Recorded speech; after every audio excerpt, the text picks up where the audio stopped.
today's World Insight. As the 13th WTO Ministerial Conference is underway in Abu Dhabi, the focus is on mending the strained multilateral trading system and how China can better do its part as an open trade advocate and global growth engine. Deep insights from the Chinese ambassador to the WTO, Li Chenggang.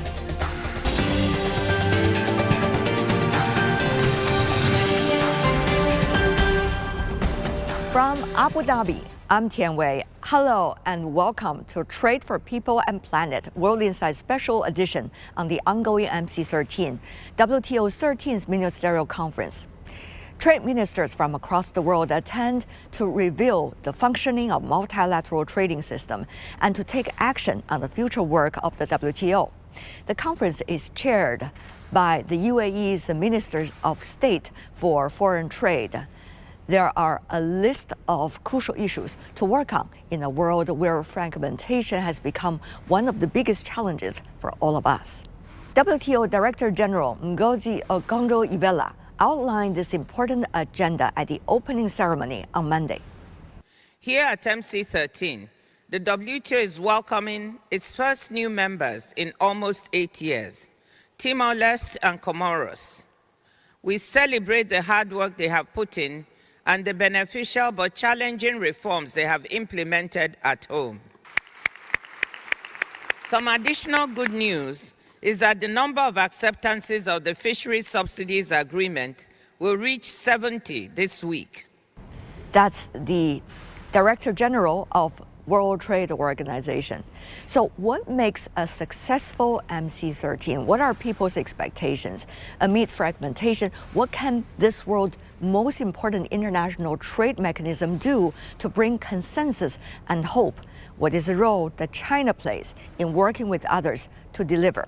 Here's my exclusive interview with China's ambassador to the WTO, Li Chenggang, here in Abu Dhabi. Mr. Ambassador, what a pleasure to see you here in MC13. Nice to meet you. Good to see you, sir. So what are your expectations of the meeting, which is likely to last a week? As you know, this year, WTO is approaching the 30th anniversary, and the world is evolving. A lot of challenges and difficulties faced by us. So at this moment, I believe the WTO as a trade organization, the members should deliver the meaningful outcome for the people, for the development, and for the world. Actually, we all, just like the DG said last week, the world is watching on us. Yes. So this week, I think members, ministers have to work hard, try to clean the text, try to create more meaningful outcome on the various topics. Of course, from China's point of view, we can do a lot. For example, the ministerial declaration, the agriculture issue, the accession, we will have two new more members. Yes. And also we have a phase 2 agreement, and also the moratorium, the electronic moratorium issue, and also the IFD agreement, the investment facilitation agreement. I think a lot of issues on the table, so we still need to work hard. Let's talk about some of the issues you just mentioned, Mr. Ambassador, especially the IFD, about the investment facilitation for development. That has been bringing consensus from many members of WTO, and a meeting prior to MC13, actually those who have been on consensus on this agree to bring it to an even bigger stage. So what are your expectations? Because China is a strong supporter here. Yes, as you know, this agreement started from the initiative. 7 years ago, China with several other developing members, we initiated the talks on this issue. Then ending to the structured dialogue, then the negotiation. Fortunately, we concluded the text last July, and this evening we will have a side event on this topic. The ministers from the participants will officially conclude the negotiation and make the request to the MC13 for ministerial decision with the aim to incorporate this agreement into the WTO framework. Yes. Because this agreement will benefit especially the developing members and LDCs to help them to create more friendly investment environment to abstract more FDI and to facilitate economic growth. Now there are 125 participants. Wow. Already 3/4 of the entire membership. I think this is a magic number because WTO is a rule-making organization. So the negotiation is always tough because members have different views. So we have to explore the middle ground. So try to reach a consensus. Actually, reaching consensus is a painful process. So it's really not easy. Developing members... And this is coming from the ambassador. I'm sure that is true. Developing members, even among the developing members, due to the national context, still developing members still have their own interests and concerns. So exploring the middle ground is a very tough challenge for us. Of course, to expand the scope of participants is also a very challenge job.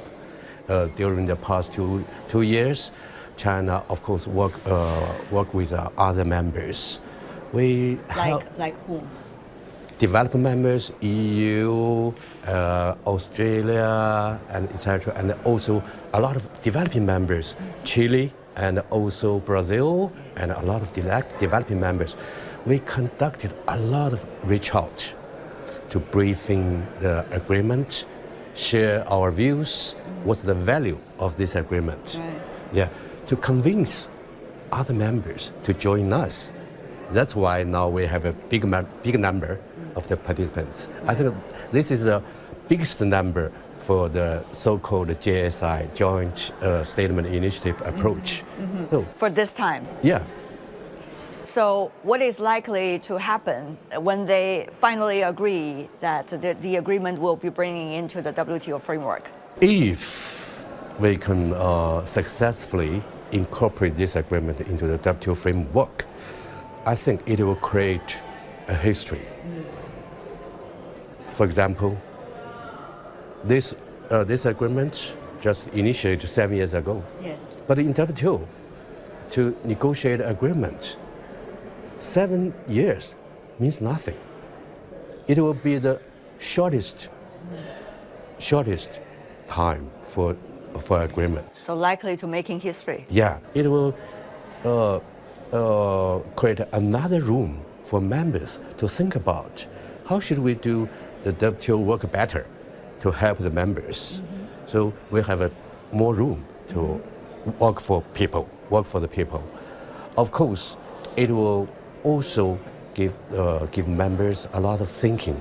How should we reform the WTO? How to reinvigorate the WTO's negotiation function? It matters the future of WTO forum. It is a critical juncture, isn't it? There were, talks about whether there's already paralysis of the WTO process, whether there's going to be any kinds of consensus on reform of WTO, Yes. whether there's going to be real help anymore for the developing countries. So you are saying this one, IFD, is going to be a demonstration that WTO works, Yep. and it works for people's real interests. Yeah, it will set an example. I see. For us, at least we can have a further thinking how to reform the WTO function, make it better for the people. So how? What have you learned from there? This topic initiated by the so-called, somebody said, is a plurilateral approach. But finally, it translated into the multilateral outcome. So I think that's a big change. That will also change the format way of our work.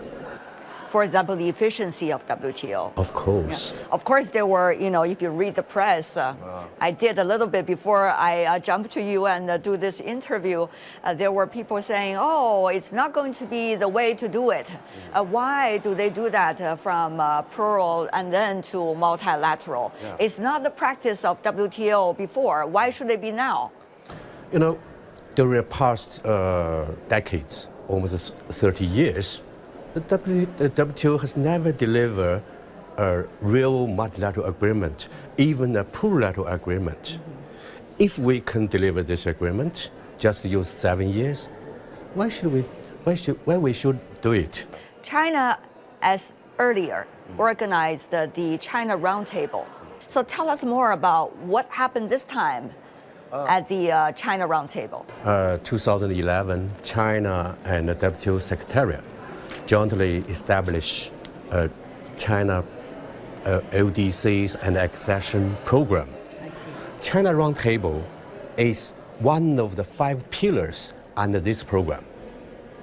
The aim of this program is to support the LDC's accession to WTO. LDC means the least developed economies. Facilitate them more smoothly integrated into the global economy. During the past 12 years, under this program, this program already helped 8 LDC countries to exceed the WTO. And also the roundtable already organized across the 4 continents. This year, the roundtable held in this region. This is the first time in this region. We try to give more support to them, to help them integrate into the global multilateral trading system. When you were organizing the China Roundtable together with WTO, how were you and your China team try to provide China's takeaways, experiences, lessons learned over the past 2 decades?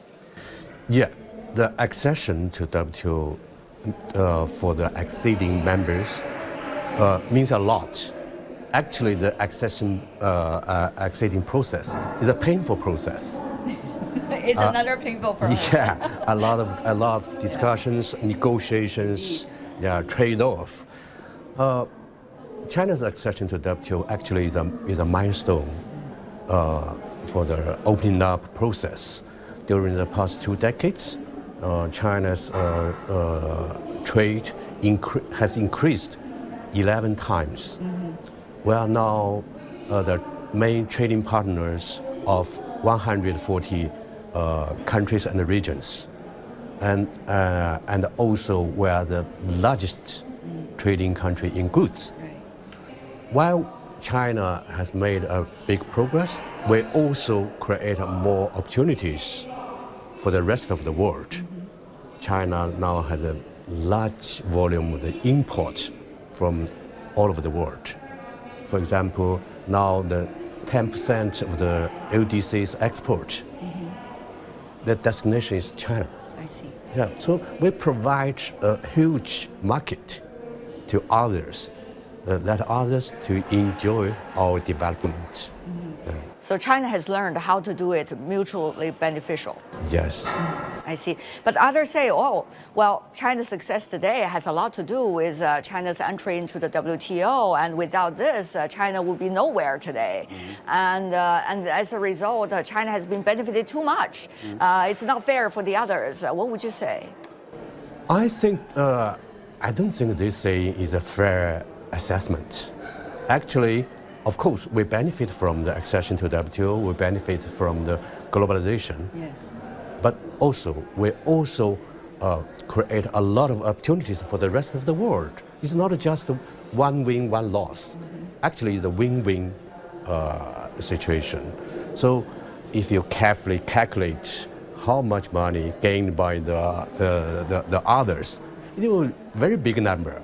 I still believe China's opening up will not only benefit ourselves, will also contribute to the global economic growth. Mr. Ambassador, you know very well that China's economy now is going through a transition. Yes. So how to make sure the domestic consumption will be encouraged, while at the same time some of the new technologies will bring in more momentum for future economic growth, and how that would reflect it in trade. I know also there's some difficult period for trade for China because of geopolitics and some of the other uncertainties in the world. So how do you, sitting in Geneva before coming here, as China's ambassador to the most important international trade body, observe and articulate where China is and where the rest of the world is? Today, the most certain thing is uncertainty. China is just one member of the big family, the world. We cannot manage all the things. The most certain thing we can do is try to make ourselves, our work, more efficient, better for the purpose, for the sustainable development. Now China is at a stage to pursue high quality and institutional reform, opening up.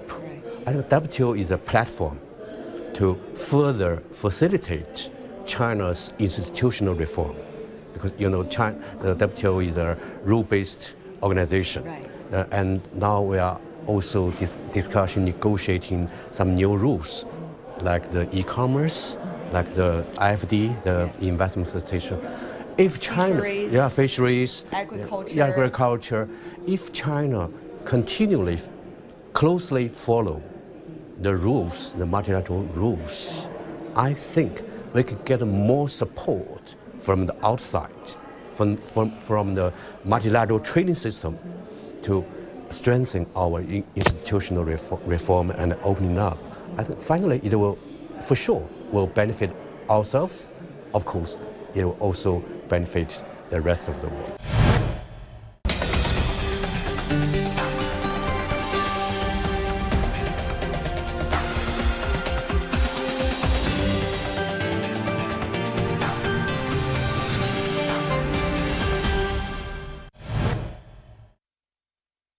One thing about WTO that's very difficult is the appellate body. Without the appellate body functioning, WTO as an international trading system does not have teeth. We know the consequences. Now we are also seeing that. That means WTO does not have strength to make a change. So what is the realistic expectation for MC13 this time about it? I think in WTO, all members believe the value of this system, the dispute settlement mechanism. Of course, now we face a difficult situation. The appellate body cannot work well. During the past 2 years, from the MC12, we got the mandate from the ministers. Ministers instructed us, work hard, try to restore the fully well-functioning dispute settlement system by 2024. Okay, well, this year is the year, right, Mr. Ambassador? Of course, unfortunately, we cannot deliver a full set of the solution at MC13, but we still hope by 2024 we can fulfill the mandate from the MC12. In Geneva, members already conducted a lot of work and also made some of the progress. But the tough issues, the AB issues, still on the table. So post MC13, we still have a lot of work to do. It's always a hope. We will try to do that. Mr. Ambassador, you're a trade negotiator. You're also a great diplomat in a way. So, but I would say the things that is difficult to say. The elephant in the room is one of the largest economies in the world. Do not agree there needs to be more advancement of the appellate body. And that's why we're seeing what we are seeing today. Things are not likely to change for the better. When you see elections going on, half of the world's population are experiencing that, especially in some of those economies. So, Mr. Ambassador, when you say hope, what do you exactly mean? I think just now I said this year is the 30th anniversary of the WTO. actually, the things change a lot. The whole world is changing, is evolving. Yes. So I think we cannot just keep the same thoughts simply as 30 years ago. We have to have a more creative idea to effectively address the challenges and the difficulties today. Of course, members' positions, opinions on the dispute settlement mechanism issue, of course, is quite different. But I think as long as members can continually engage with each other in a constructive manner, try to explore the middle ground, try to compromise to each other. Yes. Of course, that should be based on the strong belief in the multilateral trading system. If that is the case, I think we can do it. Just like the MC12, we made a success. Some countries seem to have the mentality, if things are not the way that I want it to be, I would break it rather than participate to make a change. Yeah. So how do you see that mentality? What is China's mentality? From China's perspective, of course, the world is not perfect. Yeah? If we find something not satisfied, not perfect, we should think about how to improve it, not destroy it. If we can always think about how to improve it, we can find more possibilities. We can find more room to explore the consensus. So we hope through the constructive communication, at first we can try to reach consensus on the modality. Right. MC13 is not going to be an easy occasion. Of course. Nobody's saying that. Earlier I met Madam DG and she is saying, we have to work very hard in order to deliver. You already see the excitement in the air. This is only happening once every 2 years. The most authoritative and most high-level trade negotiations and discussions in the world. So what kinds of approach that we need to have here so that we will be able to be resilient throughout the week of MC13 and onward. You know, I can tell you a very interesting thing. In Geneva, among the ambassadors always talk about how to de-dramatize the Ministerial Conference. I see. Yeah, of course, members always prefer through the regular work we can deliver a meaningful thing, but that's not the case. So I always joke with my colleagues, no drama, no success. So it's fair to say this year, the MC13, the atmosphere is comparatively positive than MC12. Yes. Of course, the negotiations always not easy, so that's why we have to work more harder this week, try to deliver the meaningful outcomes. What's your expectation? Let me just quickly ask the question and you give a quick answer. So I'll go through the list of what is on the to-do list of MC13 this year. What about fishery subsidies? We hope we can do it. What about agriculture? We expect some kind of political guidance for the next step. IFD? IFD, of course, successful incorporation will be a good news for the world. Appellate body? We will continue to discuss and negotiate, try to fulfill the mandate by 2024. Reform of WTO? It's a continuous process. We should always pursue to strengthen the multilateral trading system. It will be a long-term work, not just 1 day, 1 year. My final question for you, Mr. Ambassador. What is it like to be the ambassador of the second largest economy in the world to the most important international trading mechanism when you are seeing these dramatic changes going on in the world today? You know, Last year, President Xi convened a group study on the topic of WTO rules and the WTO reform. President Xi said historical changes has taken place between China and the WTO. China now is an active participant of the rulemaking for various issues. Of course, we have our own national interest. Of course. But China as a Everybody has a national context. of course, but China as a big sort of developing member, we always keep the specific interest and the interest of the entire membership into the consideration. We always balance the national interest and the interest of the entire membership. So we try to find the balance, try to be more constructive and active. So that's why now we have more and more friends in WTO. We talk a lot. China will do our part, try to contribute the strengthening of the multilateral trading system with the WTO as its core. Thank you so much, Mr. Ambassador. Thank you. Good to see you here. See you.